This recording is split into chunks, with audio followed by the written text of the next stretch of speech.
Hi everyone, welcome back to my YouTube channel. Today we are going to talk about meninges, and here at the side you can see the diagrammatic representation of meninges for the reference. So let's start our topic with introduction.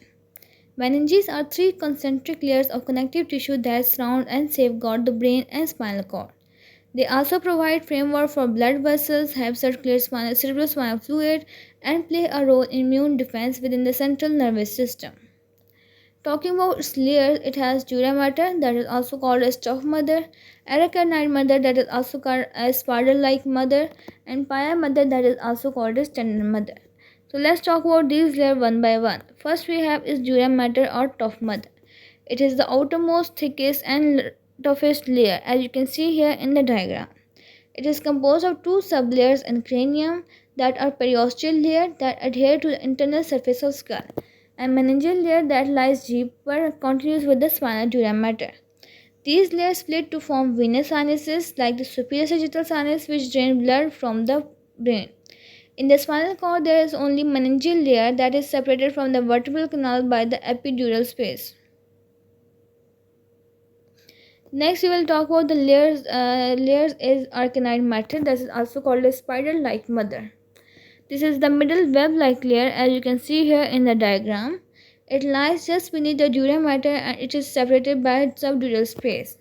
It sends down tuberculi into the subarachnoid space, which contains CSF and major cerebral vessel arteries. It facilitates CSF reabsorption through arachnoid villi into the venous system. Next layer is pia mater, that is also called as tender mother. It is the innermost and delicate layer. It closely adheres to the surface of brain and spinal cord, dipping into sulci and fissures. It helps form choroid plexus which produce CSF. Now let's talk about meningeal spaces. First we have epidural space that is present between the skull and dura mater, and in the spine it is potential space in the skull. It is site for epidural anesthesia. Next is subdural space that is present between dura mater and arachnoid mater. It is typically a potential space that may fill with the blood in subdural hematoma. Next is subarachnoid space, that is the real space between arachnoid and pia mater. It is filled with cerebrospinal fluid, arteries and veins. Now let's talk about specialized dural structure. They are phalanx cerebri, that is a midline sheath separating cerebral hemisphere. It has tentorium cerebelli, that is horizontal folds separating cerebrum from cerebellum. It has diaphragm ocelli that covers the pituitary gland, and these partitions help stabilize and compartmentalize the brain with the skull. Now let's talk about clinical significance of meninges. First is meningitis.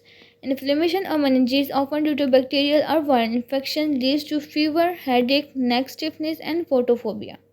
Second is subarachnoid hemorrhage.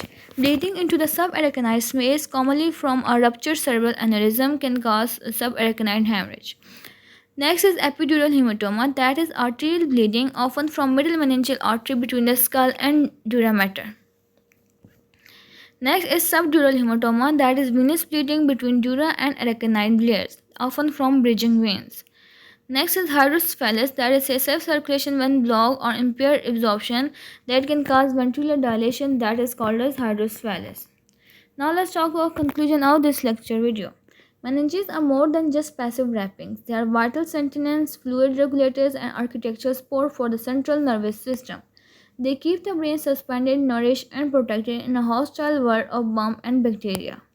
And this was all about meninges. Hopefully you liked the video. If you do, don't forget to like, share, subscribe and comment. Thank you for watching.